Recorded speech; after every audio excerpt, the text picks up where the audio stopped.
تاریخی اعتبار سے جاٹ یا جٹ قوم کو سادہ لو، دلیر اور جھگڑالو قرار دیا جاتا ہے، مگر پاکستان میں بسنے والے جٹوں نے خاص طور پر میدان سیاست میں اپنا لوہا منوا کر اس تاثر کو غلط ثابت کیا ہے کہ جٹ بے وقوف ہوتے ہیں۔ جٹوں کی تاریخ بتاتی ہے کہ نہ تو کبھی انہوں نے برہمنوں کی بالادستی قبول کی اور نہ ہی بیرونی حملہ آوروں کو آسانی سے قبول کیا۔ جٹوں نے محمد بن قاسم، سلطان محمود غزنوی، اورنگزیب عالمگیر اور احمد شاہ ابدالی سے کئی لڑائیاں لڑیں۔ پاکستان میں بھی جٹ اور راجپوت دو بڑی قومیں خیال کی جاتی ہیں۔ Army chief general Qamar Javed Bajwa اور لیفٹیننٹ جنرل عاصم سلیم باجوہ کے علاوہ ملک کے مشہور جاٹوں میں گجرات کے چودھری برادران طارق بشیر چیمہ، اعتزاز احسن، طالب نقی اور سائرہ افضل تارڑ وغیرہ شامل ہیں۔ جاٹ یا جٹ قوم کا تعلق آریہ نسل سے بتایا جاتا ہے۔ مورخین کے ایک گروہ کا ماننا ہے کہ ابتدائی طور پر آریہ نسل کا پیشہ کاشتکاری اور حکمرانی تھا۔ وقت گزرنے کے ساتھ ساتھ جو قبائل بدستور کاشتکار رہے وہ بعد میں جاٹ یا جٹ کہلائے اور حکمرانی کرنے والے راجپوت مشہور ہوئے۔ گنگا جمنا کے دوآبے اور راجپوتانے میں جاٹ کہلاتے ہیں اور پنجاب میں جٹ مشہور ہیں۔ برصغیر میں جٹ اور راجپوت دو بڑی قومیں ہیں، لیکن جٹ اور راجپوت کی بحث قبیلے کی ذیلی شاخ یعنی گود پر ہی ختم ہوتی ہے۔ بعض مورخین کے مطابق راجپوت بھی کوئی الگ ذات یا نسل نہیں بلکہ یہ جاٹوں ہی کی ایک گوت ہے۔ کئی صدیوں سے پنجاب سے لے کر مکران کے ساحل تک اور یہاں سے گنگا کے کنارے تک جاٹ کثیر تعداد میں ہیں۔ آج بھی انڈین اور پاکستانی پنجاب میں ان کی اکثریت ہے۔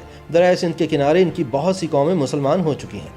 غیر منقسم پنجاب میں راوی کے مغربی اضلاع میں بیشتر جاٹ مسلمان تھے، لیکن وسطی پنجاب میں وہ اکثر سکھ اور جنوبی پنجاب میں وہ اکثر ہندو ہیں۔ مشہور تاریخ دان جیمز ٹاڈ کا کہنا ہے کہ بلوچ بھی جاٹ نسل ہے۔ بلوچ اور ان کا ایک بڑا قبیلہ جتوئی کی اصل جاٹ ہے۔ پاکستان کے مشہور جاٹ قبائل میں اوجلا، اولک، ببر، باجوہ، بھٹا، بلہار، بینس یا وینس، بسی، بھنڈر، بھلی، بریار، بیلا، بسرا، بھلر، برار، پنو، پھوگٹ، پونیا، پنوار، تہین، تارڑ اور ٹوانا شامل ہیں۔ اس کے علاوہ جاٹوں کی دیگر قبائل میں جلوٹا، جویا، جوڑا، چٹھا، چیمہ، چوہان، چھلڑ، چھینا، چدھڑ، دھاما، ڈوگر، رائے، رانجھا، رندھاوا، راج، روہیل، سمرا، سندھو، سپرا، سرا، ساہی، شاہی، گل، سوہل، سیال، جاٹھیا اور کاہنو قابل ذکر ہیں۔ جٹوں کے بعض دیگر مشہور قبائل میں رائے، کھر، کھوکھر، کلیر، کھرل، گورایا، گھمن، گریوال، گوندل، گوپی رائے، ہانس، لنگڑیال، ماہل، ملہی، مانگٹ، نوہار، ورک اور وڑائچ وغیرہ شامل ہیں۔ بعض لوگوں کے نزدیک جاٹ گنوار پونے اور بیوقوفی میں ضرب المثل ہیں اور لین دین میں سادہ لوگ خیال کیے جاتے ہیں۔ مثل مشہور ہے کہ جٹ تہتے مت کوئی نہیں، جے مت تہتے جٹ کوئی نہیں، یعنی عقل مندی اور جٹ کہیں ایک ساتھ نہیں پائے جاتے۔ مشہور ہے کہ جاٹ اپنے ہم جنسوں کے مقابلے میں بھینسوں اور گایوں کا زیادہ خیال کرتے ہیں۔ ان کا پیشہ زیادہ تر کاشتکاری ہے۔ جاٹ نہ صرف دلیر واقع ہوئے ہیں بلکہ اچھے سپاہی بھی ثابت ہوتے ہیں۔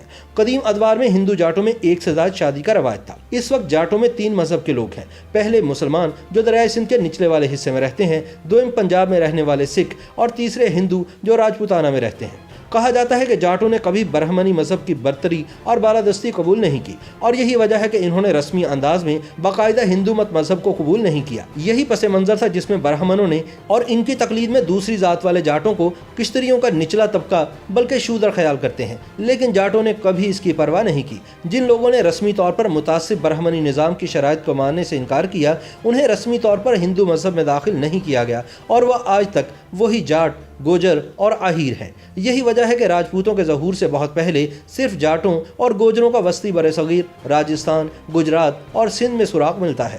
بعض مورخین کے مطابق بیوہ کی شادی وہ اہم ترین نقطہ اختلاف تھا جس پر کوہ آبو کی قربانی کے موقع پر جاٹوں اور برہمنوں کا اختلاف ہوا۔ جن لوگوں نے برہمنوں کی پیش کردہ شرائط کو تسلیم کیا وہ راجپوت کہلائے۔ اس کے برعکس جنہوں نے بیوہ کی شادی کرنے پر اصرار کیا وہ ہندو مذہب میں داخل ہونے کے باوجود جاٹ کہلائے۔